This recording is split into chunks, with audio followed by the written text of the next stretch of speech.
forgetting that I still had blood all over my face. I walked into the gas station to go to the bathroom, and people were like, "Oh, that's right." I was like, yeah, "Oh, I blood!" I remember we stopped at gas and yeah, you had blood still all I over like tried to wipe it off, so I had blood like down my neck. And I was like, "Hey!"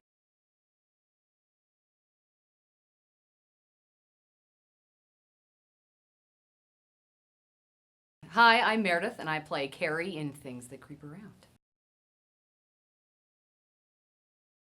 I am an actor. I'm a KC native. I've been acting pretty much my entire life. I started when I was like 5. I was a sunflower in my preschool's production of something, and I remember being really annoyed by having this thing around my face. And the second we got done, I ripped it off and was like, I'm never going to do this again.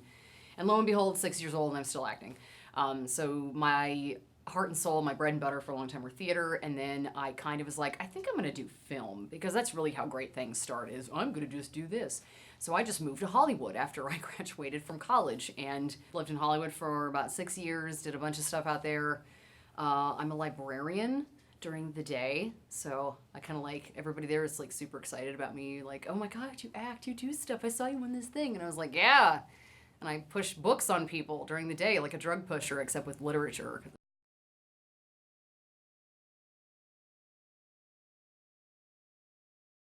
I remember my older sister was doing it because she's really the triple threat. She's a singer, dancer, and an actor. And I mean, she does it all at once. Like, she can do like all of cabaret by herself with the tap shoes and everything. And I just have a loud mouth. But I saw her doing it and I was like, that looks like kind of fun, except that I can't sing and I can't dance, but I'm kind of funny, so maybe I can do that instead. And that kind of evolved. As I also remember seeing movies growing up, and I thought, I really kind of want to do that. And I was already sort of an attention hog anyway growing up. Really, really liked doing stuff in front of people, and was like, I love playing dress up, and I never really grew out of that. So I guess I just stayed very immature and liked putting on clothes and being other people. And so that evolved. And then when I was in first grade, which despite all the dozens of other things I've done in my life, my grandfather repeatedly only ever talked about the show. I mean, he came to college to see me in shows and still talked about when I was the defense attorney in the trial of Goldilocks when I was 7 years old. And he was like, you were the best defense attorney ever. And I was like, Grandpa, I'm 27, but great. Like, and that kind of helped that, because people laughed at what I did, and I thought, that's friggin' hysterical.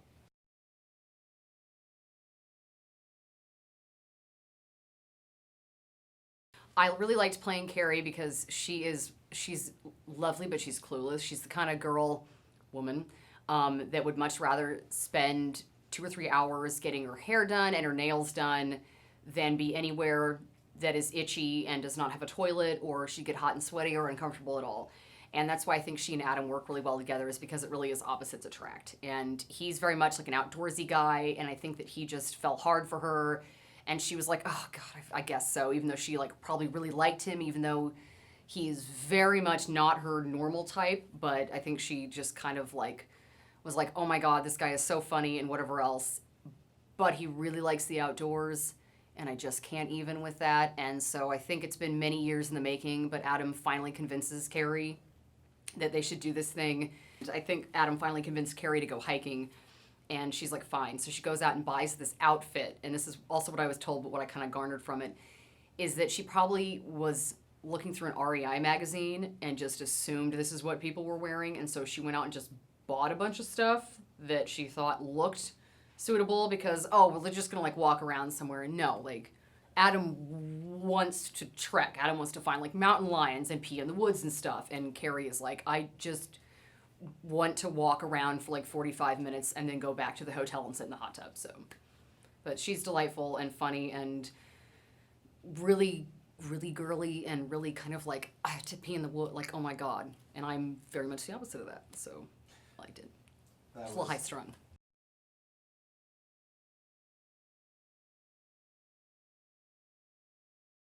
I prepared initially for the death scene because I've really always wanted to die dramatically on camera. So I was like, yes, I finally get to. I prepared by really psyching myself up and trying to imagine what it would be like if I actually hated hiking and I hated the woods, and I was thinking about all the negatives that people have told me over the years, I don't like being hot, I don't like being itchy, and there's bugs, and you pee in the woods, and you blah, blah, blah, and it's all this stuff that I constantly hear, and I'm like, it's really not that bad. But I thought about what that would be like if I was a little bit more prim and proper, if I really was uncomfortable in the outdoors, if I really liked, if I was the kind of woman that got up at 6 o'clock in the morning every day and spent an hour doing my hair and makeup, because I know that we all know those people, and it's fine, and I wish I had that ability to do that, but I roll out of bed and I'm like, shit, I gotta be at work in 12 minutes. So I tried to think of that, and then I combined it with, okay, what makes me really uncomfortable, and do the opposite of that. And it was all the stuff of like, oh my, just really, really anxious about everything. And I tried to make her very anxious and very upset and picking at Adam probably more than I would as a human being. But I thought they probably bicker a lot. And she's probably like, I just don't want to do this right now. So I made her kind of the worst parts of some things I could imagine if somebody was really anti going out and trying new things, which is kind of what she is.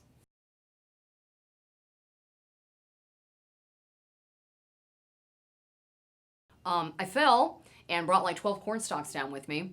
And it was less falling, like I leaped out of there like a friggin' dolphin because I was trying to run, and then I caught my ankle or something and then desperately tried to did that human thing, which is why it's so funny to watch people fall, is people like grab onto the air, and I was grabbing onto that, and like 12 corn stalks came with me, and then I hit somebody. I smacked somebody on the way down and like grabbed onto them trying to hold myself up, and it was really funny because that all of that, like I felt like it was in slow motion. It was just like and just coming out of there and grabbing desperately onto anything I could find. And then I hit somebody, like dragged them down with me. But it all happened in like 4 seconds. That was a lot of fun. And as much as I hated those guys ran into each other, you could hear it was just, it was this like horrible noise. And I was like, Jesus Christ. Because I'm already cold. I'm already scared. It's really, really dark. And you can occasionally hear people walking by like, are they shooting a movie? And it's like, yes, stop, I'm cold. So that was super funny. It was also funny that Ben and I did some improv back and forth, and like in the car, and we're going back, it's like 3 o'clock in the morning, and it's like, hey, you want to do this? He's like, yeah, let's do this. And it's really, really comforting when you have an actor that will play off of you, because I've worked with people that just, I had guys that won't even talk to me. I was like, I'm sorry, okay, well, we have to pretend to have chemistry. And if you won't friggin' look at me, it's not going to work. So having Ben as Adam doing that was a lot of help, because there was a lot of give and take on there and a lot of pushback, which I liked, because it was easier to be Carrie when I've got Adam being like, oh, come on, it's going to be that bad. I'm like, shut up. I don't want to be here. Shut up. And it was a lot of fun to get to do that and be really annoyed. So.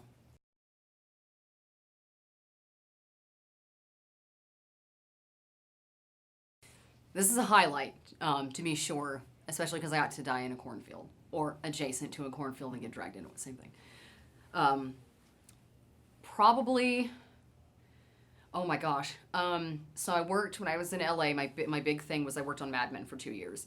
And that was, all the stories you hear about stuff being crazy on set are 100% true and way worse than you can possibly imagine. And it gets to be 2 o'clock in the morning, and you've been shooting for 14 and a half hours. And you've got these super professional actors like John Slattery and John Hamm and Vincent Kartheiser and Christina Hendricks, and they'll start to lose their minds about 2 o'clock in the morning. And just John Slattery and Vincent Kartheiser are just running around screaming, like up and down the hallway. They're just like done. And then at one point, it was just this one day on set, and John Hamm jumped on the back of his makeup woman, Lana, who's about this tall, and like rode her down a hallway. And it was the weirdest GD thing I think I've ever seen, because he's a huge dude. He's like 6'8". He's buff. He's a huge guy, and she's like teeny tiny. She was lead makeup on that, and she's lead makeup on something else now. But that, and also the fact that we had feral cats living in the flies. So you'd be working, and a cat would come out, and you're like, is anybody else seeing, like in the middle of a scene, and a cat would like run across the stage, and you're like, that's not supposed to be in an office. So that was fun. And then the day where we filmed everybody on like vitamin B, and everybody was like super coked up and running around, not like really, but, and they were, a couple times they ran into chairs and like stuff went flying, and we're all like supposed to be getting out of the way. So fun stuff. Got tons of crazy stories, but definitely 3 o'clock in the morning on Mad Men, and people are literally like eating each other.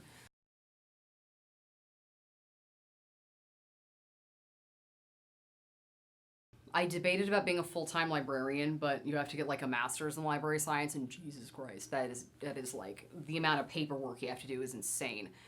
So I really considered that for a long time, was doing that full-time somewhere.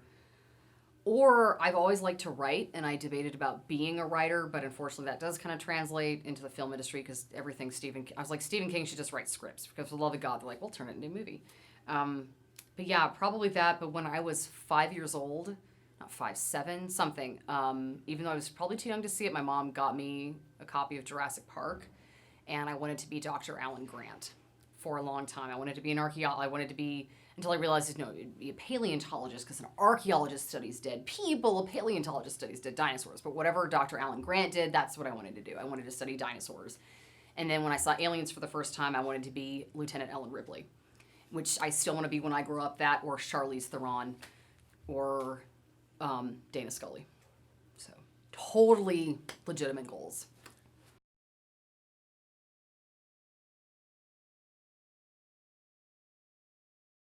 I actually would like to relay a piece of advice I got. So Jewel Staite was one of my favorite actresses growing up.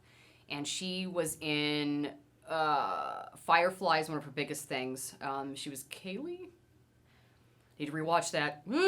And she was in one of my all-time favorite shows growing up, Space Cases. And she came to Planet Casey Comic-Con like 3 years ago, and it was my first or second year going, and I got to ask her a question. And the first thing after I was like done screaming and crying, and I loved you in Space, oh my God, was, do you have any advice for actors?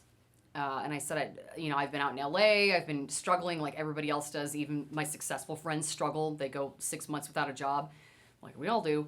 And she said, don't give up. And Ben was talking earlier about if you show up and you do all this stuff, like working in LA, I did my first couple of days on Mad Men because I got picked solely on my face. That was it. I got picked on my face and my measurements. That is 100% the reason I got picked, because they were looking specifically for women who were this weight and this height, and I look like I'm from the 50s. That was it. But the reason I stayed so long was because I showed up 30 minutes early every single day. I did exactly what they told me to do. I wasn't combative. I said, yes, ma'am, no, sir, what can I do? Absolutely. I kept my mouth shut. I didn't talk between sets. I did everything they told me to do. When it was 5 o'clock in the morning and it was 30 degrees and they said, hey, do you mind changing in the wardrobe trailer because we have to try this new dress on you? I was like, yeah, sure, totally fine. And I couldn't even get my pantyhose on because my hands were doing this. And I was like, that's fine. Yeah, no. And it's not always great to be like a yes man. But like Ben was saying, if you show up and you keep your mouth shut and you're on time and you're personable and you're presentable, I was told specifically by one of the hair people, that's one of the reasons we like to keep you around, is because I showed up, I kept my mouth shut, and I did my job. And that is like 98% of it. And the other 1% is talent, and then it's also what you know and who you know. So you will consistently get work if you do that. And also, really just don't give up. It is such a frigging awful industry because you get told no so many times, and it could be no. I was told in one of my commercial classes, Annie Grinley's studio, she's fantastic. If anybody ever studies out there, you're going to save a lot of money, but she's fantastic. And one of the things she was talking about in there was, you could not get the part because you remind one of the producers of his ex-wife, and he hates his ex-wife. And that is the main reason you didn't get that part. It's not because you're bad. It's not because they didn't like you. It's because she kind of looks like Sharon, and I hate Sharon. And that's it. That's why you don't get the part. So don't give up. Hang in there.